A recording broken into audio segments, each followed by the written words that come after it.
Now, UKIP is gathering for its conference in Birmingham today.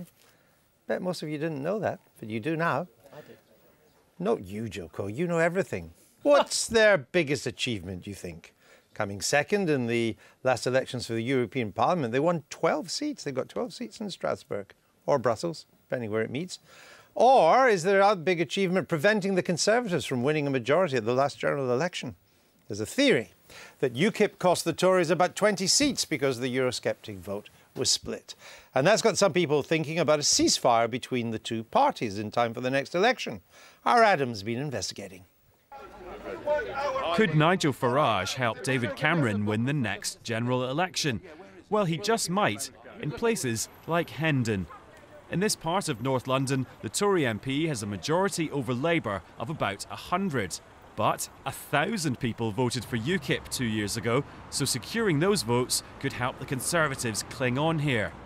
Hendon is also the home of the RAF Museum, the perfect place to explore an idea raised by a Tory big gun, a non-aggression pact between the two parties.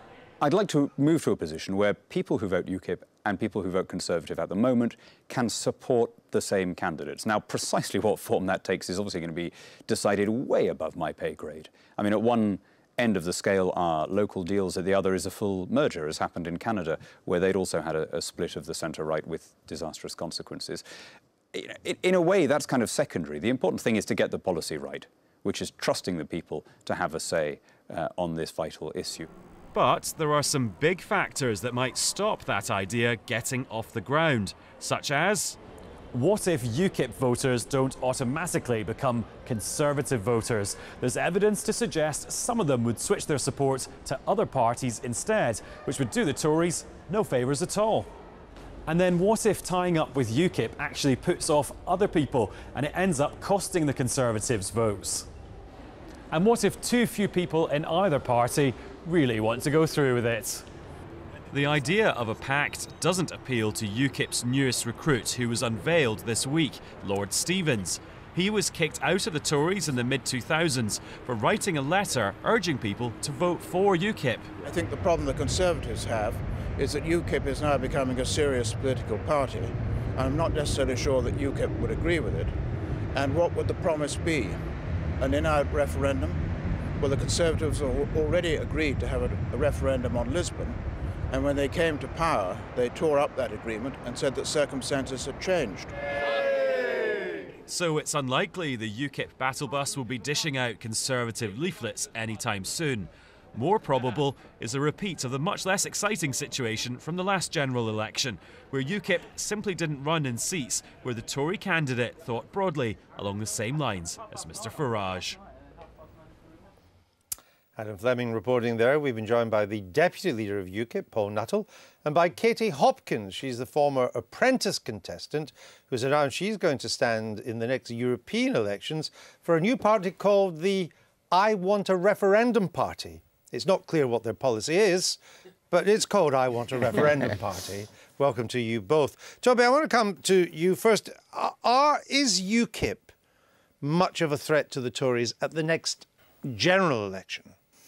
I think it remains to be seen, but the prognosis is that UKIP will top the poll in the 2014 parliamentary elections. And if the Conservatives... European parliamentary elections. European parliamentary elections. If the Conservatives are still trailing Labour by between 10 and 15 points at that point, I think Cameron will certainly come under a lot of pressure at the autumn party conference to come to some sort of accommodation with And do you have an idea what, in your view, what that sort of accommodation should be? I think that an electoral pact between the two parties whereby the Conservatives promise not to oppose UKIP in, say, a dozen constituencies and UKIP promise not to oppose the Tories in any of the others, I think that's probably unlikely. And in a sense, it's unlikely to happen because UKIP, as a price of making that deal, would insist that Cameron commit the party to an in-out EU referendum in the next Parliament. But if he does that, that'll shoot the UKIP fox anyway to a great extent, so there'll be no need for a pact. Would you be up for an electoral pact with the Conservatives if it was on offer? I think you never say never in politics. And I think it all depends on where we are in 2015. If we come off the back of the European elections, we've won and we're still polling around double digits, I think the Conservatives will find it very difficult not to come to us and offer us some sort of deal, because it will be clear then that they can't form an outright majority without UKIP support. But at the moment, in the parliamentary elections, not the European, but in the Westminster elections, you're essentially a spoiler. I mean, you have a lot of seats in Strasbourg, but you have no seats in Westminster, though you may affect the results for the Tories in some constituencies. I mean, surely if you're to make a breakthrough into Westminster, you need something along the lines that Toby Young's suggesting, where you get a clear run in a certain number of constituencies. Well, that may well be the case, but you know, we have policies out there, Andrew, which appeal to the Conservative Party and their grassroots in particular. You know, we're in favour of grammar schools. We want a fair but firm immigration policy. We say zero tolerance on crime. These all appeal to the grassroots of the Conservative Party. And let's not forget, it's a party which is in trouble because it's halved in membership since Cameron's become the leader. All right. Now, Katie Hopkins. Why don't you just join UKIP? Because I think people are tired of parties that promise a lot and don't deliver. We've been hearing, we're going to give you a referendum and we don't get it. We're going to give you a referendum, we don't get it. Now there might be a pact, now there might be a strategic alliance. We've got the coalition already. Now UKIP might join forces. Why not throw the Green Party in there as well? We stand for something very simple, very clear. We demand a referendum, and in the Euro elections there will be a candidate fielded in every region of England, and people can go into that election booth and they can cross where it says we demand a referendum. And we think it's time. It's not the career politicians that tell us what we think, but we think it's time that we let the people decide. But is that your only policy?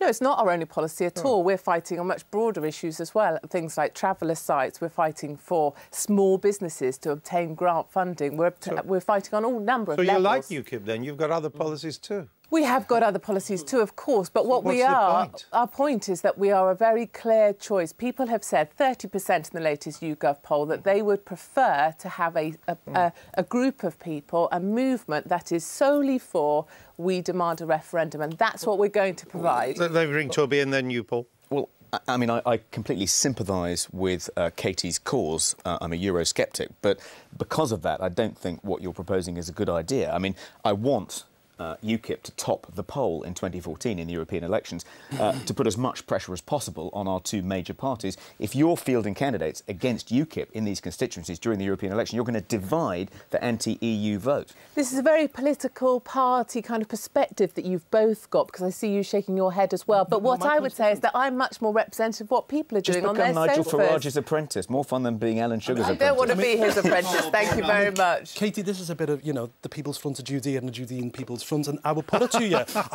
you, that actually if you're fighting for a referendum, you're fighting the wrong elections, because if you fight European elections, MEPs can't force a referendum. You have to do it domestically, and that's why UKIP is. You know what? Sometimes with my children, if I don't want to hear the answer to the question, because I know I'm not going to like it, I don't ask the question. MEPs and I can't think force that's, a referendum. And I think that's exactly what we've got here. People don't want to ask the question. You both want the same thing, but you're splitting the Eurosceptic in-out referendum vote. We're not ever getting a How long have UKIP been around? Have we seen? Not that long. Have we seen a referendum from them yet? We've just delivered another batch of 100,000 signatures to Parliament. We've got the largest mobile network of supporters, and we're fed up with waiting for these guys. We want a referendum, and we want it before the next general election, and that's what we're going to deliver. But Katie, you can deliver as many signatures to Downing Street as you like. It's pie in the sky. The only way you're going to force a referendum is either by hurting a political party in the ballot box and fighting domestic elections, in the ballot box, 2014, people will be able to go in there very clearly and mark, I want a referendum. Katie said that one reason for doing this was to enable people to clearly indicate they wanted an in-out EU referendum. They can do that anyway by signing a pledge to vote for whichever candidate supports that policy.